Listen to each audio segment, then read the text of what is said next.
Can the world's financial and monetary systems work for all? Her Majesty Queen Máxima of the Netherlands is here in Davos to argue they can. This is Equity and Opportunity.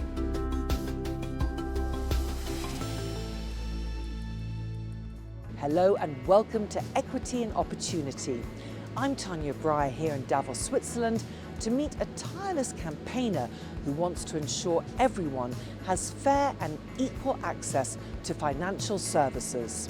Her Majesty Queen Máxima of the Netherlands. Her day-to-day responsibility sees Her Majesty performing representative duties for the Royal House of the Netherlands and the country's head of state, her husband King Willem-Alexander. As part of her royal role, she's patron to many organisations that focus on issues such as education and social cohesion. In 2009, then Secretary-General of the United Nations Ban Ki-moon appointed Her Majesty as the United Nations Secretary-General's Special Advocate for Inclusive Finance for Development. It was in her capacity as the UNSGSA that Her Majesty was attending the World Economic Forum. She took time out from her busy schedule to sit down with me at the CNBC sanctuary. Welcome, Your Majesty. Thank you so much for joining us here. And of course, we've had many conversations here at the World Economic Forum. In your role here as Special Advocate, what do you feel the most important conversations are to have? Well, first of all, this year, September, will be my 15th year as UNSGSA, so Special Advocate for Secretary General on Financial Inclusion for Development. And we've actually seen financial inclusion progress tremendously. We started in below 50%, and now we can say that next year we're going to have new numbers, but we're confident we're going to go above 80% financial inclusion worldwide. And that means, that people will be able to have access to things that we give for granted, being able to save, to insure yourself against risks, to do a lot of things like, make payments, more efficiency, getting into the, economic system. So this is a great progress, but also a moment to think as to what does that mean? Okay, so we've actually put the rails on. So what type of products do we actually put on those rails to really, really make life for people better? So issues like insurance. Still, a country like Kenya has nearly 80% of financial inclusion, has only 3% of insurance penetration, while insurance actually gives this resilience to people that is so important. Certainly in light of climate change, yes, shocks, in light of inflationary shocks, and the big sort of, economic changes we're actually seeing worldwide. So financial health is the issue we've been talking about this year. Your Majesty, you've said that you're celebrating your 15th year in this role, and you have seen progress. Can you tell us what you're most proud about in those 15 years? Well, of course, the progress. That means from 50% to nearly 80%. The world population is a very big progress. So, but I have not done that alone, of course. And what I'm very proud about is that, we've been able to not only get the measurement right to actually sort of track progress, but see where we still have to do a lot more work. But also we've actually, digitization has been a big part of this story. And for that to be sustainable, safe, and really inclusive, we've actually developed this issue called digital public infrastructure to have issues that, will really make this issue inclusive, that the connectivity is really out there. We think that everybody has a smartphone. Well, we now realize it's not. So we have to really think about that, the last mile coverage, but that's really where the poorest and the women, smallholder farmers live. We need to be out there. And we need to be out there also with a product that is also affordable, because otherwise they will not be able to actually access it. So we need to also be inclusive. And what are the trade-offs between having an inclusive system that is still stable? So I think the realization everywhere that this is really a very important part and an important enabler of all those SDGs. We're an enabler of 7 of the 17 SDGs. And something that, we make possible. So it's not an end in itself, but it's a means to the end. So without it, we will not be able to do a lot of the work we still needs to be done. Are you finding that leaders from the public and private sector are listening and are willing to take action? Yes, and I think that, I was trying to say that, I think that, now there's not one president I don't speak to that first of all have to explain what financial inclusion is. And I have to say that, 15 years ago, it was like they would actually look at me and sort of, what is that? So, and all the private sector members that I speak to, they are really thinking through in terms of, okay, how do I actually make my service more accessible? And now also they're thinking through, oh yes, you're right. How do I measure my financial health of my customers? Yes. And how do I actually translate that into a new product? And how do we design that? So how do I learn from other people? So there is this opening and conversations that is really very important. And I think that it's not only among the private sector and among the public sector, but also together. Yeah. How do we design together these products? From a government central bank, how do I help with these regulations? I help the private sector to really come up with the products that people really need. How do you actually define financial health? And who is most greatly affected, do you think, by a lack of inclusion globally? So and I say we because we actually got together about 3 years ago. There was no global definition of financial health, and I think it's important to define things. So financial health, we define it in 4 steps. First of all, manage your day-to-day expenses. And like I said before, certainly for poor people, they have to juggle. They don't have stable incomes like you and I have. Sort of every month you get sort of a payment. And so that's, juggling, that is actually very important. And for that, both credit and savings are very, very important. Number 2, having been able to sort of, have long-term investments. And for that, certainly credit, but savings is also extremely important. Third, this is crucial, resilience. Okay. We have unforeseen shocks, so we need to be able to have, you have a health shock, or you had an accident, or you had a flooding in your farm, or a drought. There are just so many risks, and poor people actually are much more prone to risks. So this issue of covering yourself from risk is very important. So insurance there and emergency savings are very important. And the 4th thing is actually a bit of subjective. Are you confident in managing your finances? And so basically, do you have an insight of your financial situation? Are you budgeting? Where could you actually spend less to be able to sort of save more? This issue of, being able to give applications to, people to be able to manage their finances better is actually a very important issue. I will give you some figures. Why financial health is important, not only in Kenya, Tanzania, but also in the US, also in the Netherlands. 31% of Americans are considered, only 31% are considered financially healthy.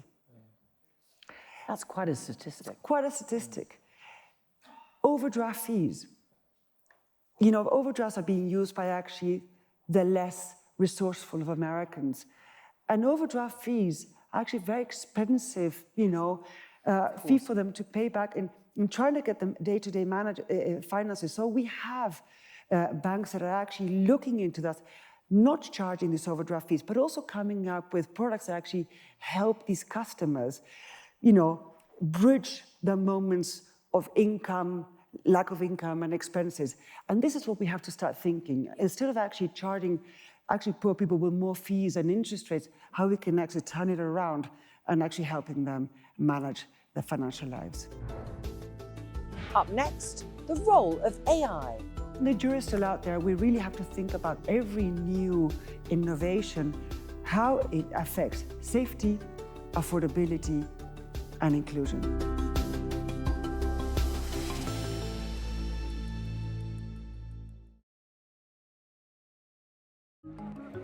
When it comes to financial inclusion, not all things are equal. Women are less likely than men to have access to financial institutions or have a bank account. The digital divide also remains a gendered one, with the UN estimating that most of the 3.9 billion people who are offline live in rural areas, are less educated, and tend to be women and girls. Another key issue for financial inclusion, Your Majesty, of course, is women.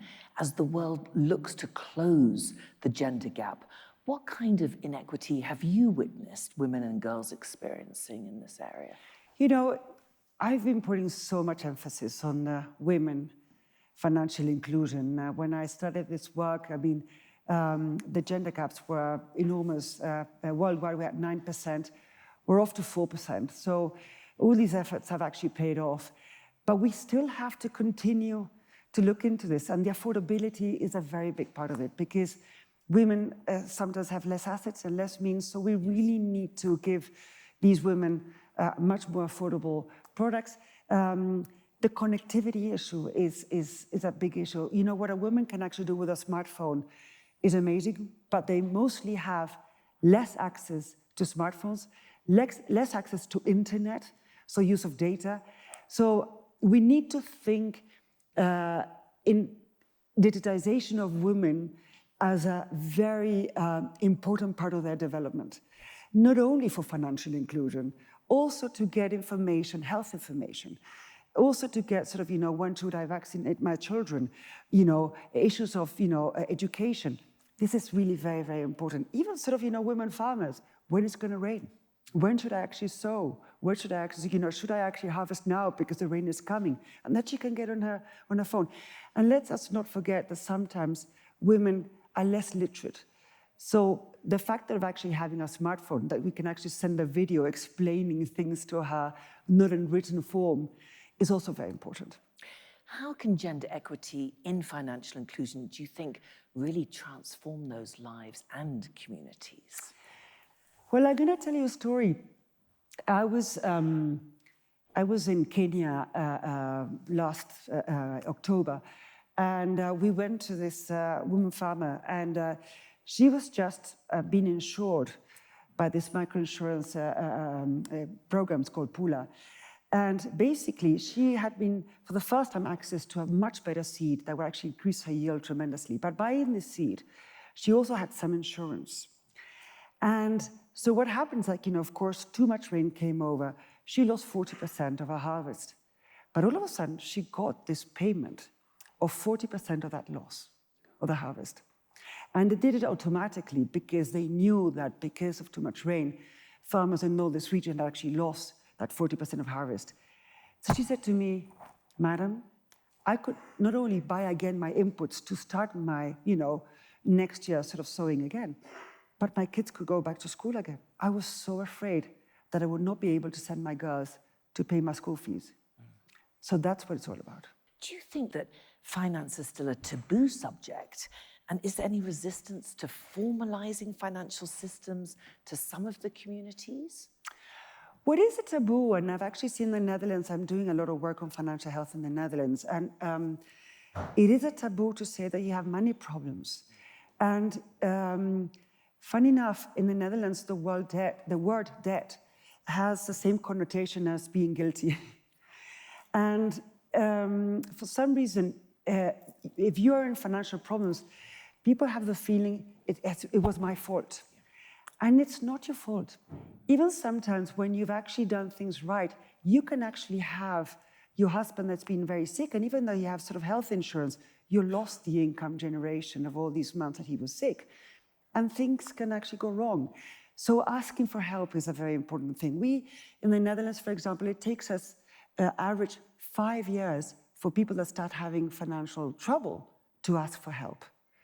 In all those 5 years, you start having a debt maybe of 2,000 euros, and you end up having a debt of 40,000 euros. We could have actually prevented that if you would actually start asking for help early in those moments. So these early warnings are very important. Thinking that it's not your fault that you actually came to this debt, but things actually happen, and there are ways to coming back into, you know, into sort of an organized financial life are there, and there are people there out to help you, is extremely important. So I would love that instead of actually having shame because I'm getting into financial trouble, that you can actually ask for help. It would be an important thing to actually communicate out there. As you talked about a bit earlier, digitalization, innovations in technology, of course, have helped advance the progress in financial inclusion. What are the game changers, do you think? Well, you know, before a bank, in order to be sort of somewhere in a village, they had to make a lot of costs because having a bank branch, that means to have a sort of, huge boxes and safety requirements, and you have to have so much money. Well, now that bank branch is in your mobile phone. So this issue of easiness is extremely important. So it's been a big game changer. Digitization has actually brought a lot of good things, but it's also brought new risks. Yeah. We also see more fraud, data privacy breaches. We've actually seen also cybersecurity issues. Yes. So that's why this whole notion of digital public infrastructure is also very important, which actually means that we also need to look at sort of, recourse mechanisms for clients when they lose money because of fraud, how they actually get that money back, and it has to be seamless, and it has to be sort of, very timely. Issues like cyber security, sort of nationwide, and also within that, a financial service provider. These are issues that we really need to get more and more attention going forward. What about the impact of AI? That's another big theme here at the forum as well. How do you think that will change things? Oh, we'll revolutionize it. And certainly in the financial health, I think that, in terms of advising people what to do, I think they will actually have big prospects. And so for sure, a game changer. But again, every new development comes with this sort of, associated risks of also fraud, more organized fraud, a much more intelligent fraud. And at the same time, it could actually result in more exclusion, because it's also basing yourself from algorithms from the past. And if you are not included in a system, so it's going to be based on an algorithm of people that are already included, and it's not taking into account the realities of people that are excluded. So it might actually revamp more exclusion. So, I mean, the jury's still out there. We really have to think about these issues and really think on every new innovation, how it sort of, it affects safety, affordability, and inclusion. Coming up, laying future foundations. My dream would be to actually have a financial system that really works for the needs of the people.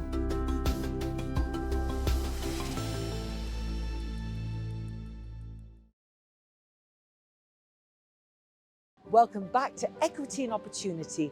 I'm Tania Bryer, attending the World Economic Forum, and I'm speaking to Her Majesty, Queen Máxima of the Netherlands. To commemorate Her Majesty's 15th anniversary of being the United Nations Secretary-General's Special Advocate for Inclusive Finance for Development, the office released an anniversary logo which incorporates the colour wheel of the UN Sustainable Development Goals, highlighting the importance of inclusive finance to help achieve many of the SDGs. Your Majesty, can I ask you, where did this passion to make a difference come from? What was it in your upbringing, do you think, that made you so determined to do this? Well, I was brought up in Argentina, seeing how not being informal and not being part of what inflation did to middle income and low income people. And so that actually took me to study economics, hoping that I could actually make a change in people's lives. And so through there, I started, always focus on how we can actually create systems that really improve people's lives, and actually they can, save for the future, and they can actually look on a perspective that my children are going to have a better future than mine. And that's what I've been a banker, and this is what I know what to do. If I've been in education, I probably had actually done through education. So I think that this is really a very important means to an end. I think it gives perspective to people, it gives hope to people, and that really, it makes me very passionate.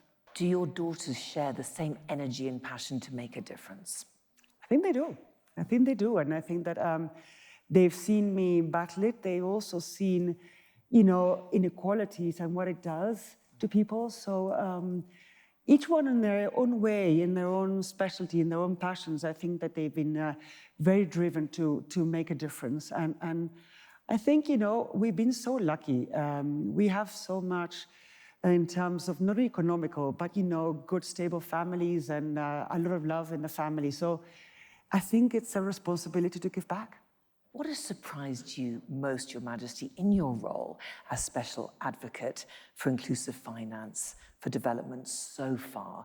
This is a big year for you, 15 years. What has surprised me? What has surprised you the most? Oh, I don't know. It's a good question. I think that this very fast change from to outcomes, this easiness in which we could have been able to actually bring this financial health. I think I thought that I had to sort of, go out and advocate a lot more to it. And I'm finding a huge opening and everybody's ready for this sort of financial health perspective and the universality of it and their readiness to think, to partner, to think in how to innovate and change. And my dream would be to actually have a financial system that really works for the needs of the people. It's not just, how to make the P&L and just to have only financial systems that are actually stable for the stability in itself, but that really, really creates stability in the financial lives of people. How is financial inclusion critical to the UN 2030 agenda and achieving the SDGs, the Sustainable Development Goals? How optimistic are you that the goals can be achieved in this time? This is not time for chit-chat. We really have to get our commitments out there, and we really need to make that difference happen. And that means doing crazy things. And when I mean crazy things, that we need to the insurance world has to speak to the consumer products of the world to actually say, how do I sell that seed that would actually create much more yield for that smallholder farmer, but that poor farmer, if something happens, he's insured. So the next time he can create even more yield because we have a lot more people to feed. So we depend on those smallholder farmers. So we need to go to that journey of thinking, how do we actually partner with the most of, incredible people that we would have never thought of to actually make that thing work. And that goes with climate change. Yes. Without having financial health, we will not be able to have households to really make that adaptation that we actually need. So how do we partner to actually have, that solar panel that is also insured? Because if somebody steals that from him, then he can actually put it out again, to actually have the electricity so that his kids can actually study at night, and we have this, mitigation adaptation that we actually need. So if there's, big crises, like, you lose your house because there's big floods, how do we help that person get back on track? So we will need to do a lot more creative things and, lateral thinking and partner with people that we've never partnered before.